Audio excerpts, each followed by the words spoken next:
Nagmula sa Maynila, probinsya ng Zambales.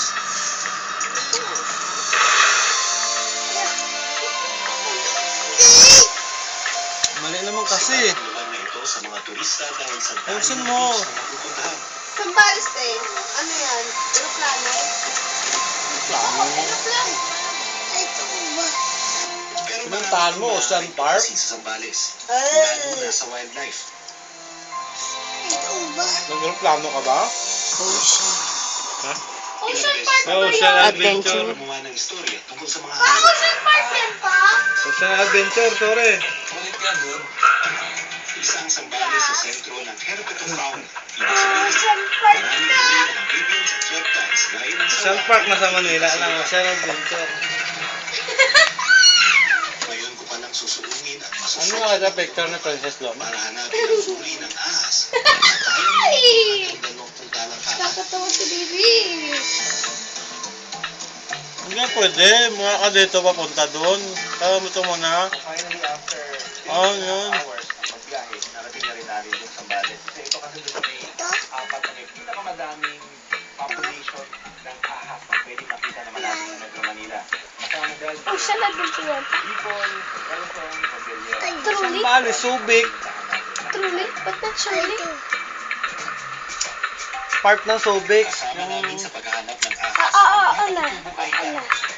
Kala ko kasi sa ano yun. Kada na silang ninirahan sa kabundukan ng Sa Zambales.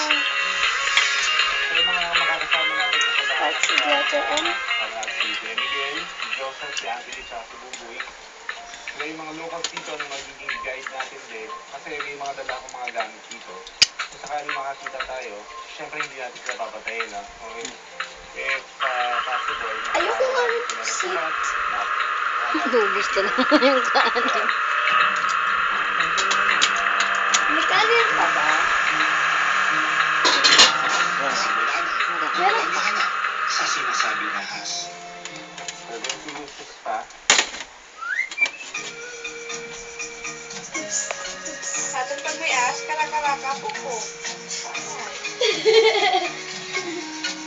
Hindi iniisip ko hindi wild o wild.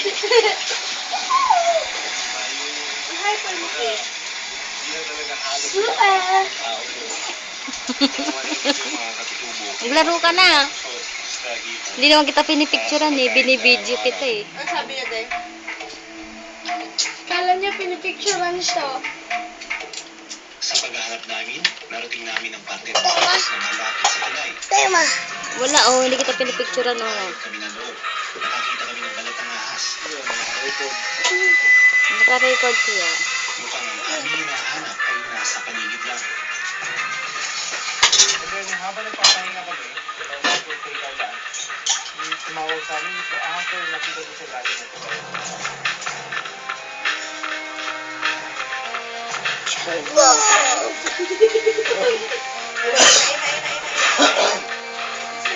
Isang sawa ang nakita. Ang galing yung pagkakatawa. Ang lapit eh. Kung kala mo lumapit talaga sila eh. Malapit naman talaga. Pero sa hindi naasahang pagkakataon, mukhang madala ang kondisyon ng sawa. Ala?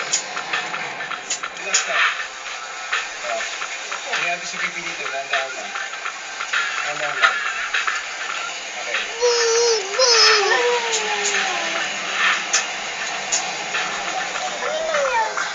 Oh my God. Nabubulok na talaga yung... Oh, nakita ko na eh. Ginawa. Oo nga, oo.